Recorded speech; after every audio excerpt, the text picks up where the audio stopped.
పరిశుద్ధ గ్రంథం వాక్యం గురించి ఏం చెప్తుంది? ఇర్మియా గ్రంథంలో వాక్యాన్ని కూడా దేవుడు ఏమని చెప్పాడు అంటే, వాక్యము దహించు అగ్ని అయ్యున్నది అని అంటాడు. వాక్యము నా హృదయములో అగ్ని వలె మండుతుందంట. ఏంటది? వాక్యం. వాక్యము హృదయములో మండుతుంది.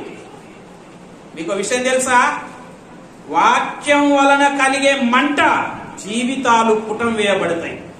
వాక్యం వలన కలిగే దహించు అగ్ని అయిన మంట జీవితాలను పుటము వేస్తాయి. కొలిమిలో బంగారాన్ని ఎలాగైతే పుటం వేస్తాయో, వాక్యము ద్వారా కలిగే అగ్ని జీవితాలను పుటం వేస్తాయి. వాళ్ళిద్దరు ఏమనుకుంటున్నారు? ఏంట్రా, మనిద్దరం దారిలో నడుచుకుంటూ వస్తున్నప్పుడు యేసుక్రీస్తు ప్రభువారు ఆయన లేఖనములలో నుంచి బోధించినప్పుడు మన హృదయములో ఏం మండిందంట? మంట మండలేదా? ఏం మంట? ఎవరు పెట్టారు మంట? యేసుక్రీస్తు ప్రభువారు పెట్టారు. ఎలా పెట్టారు?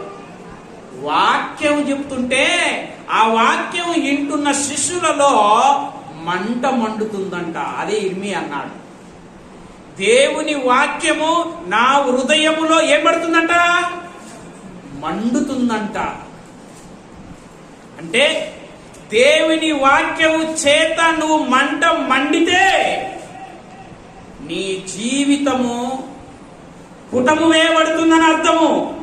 నీ జీవితము సువర్ణము ఎలాగైతే కొలిమిలో పుటము వేయబడుతుందో, వాక్యం అనే దహించు అగ్నితో నీ హృదయం మండుతుంది. అంటే నీ జీవితము పుటము వేయబడుతుంది, నీవు వెలిగింపబడుతున్నావు. అదే ఫిలిప్పీ పత్రికలో పౌలు గారు అంటారు, మీరు లోకమందు ఈ పరిశుద్ధ గ్రంథాన్ని చేత పట్టుకొని జ్యోతుల వలె, కాగడ వలె వెలగండి అని అంటాడు.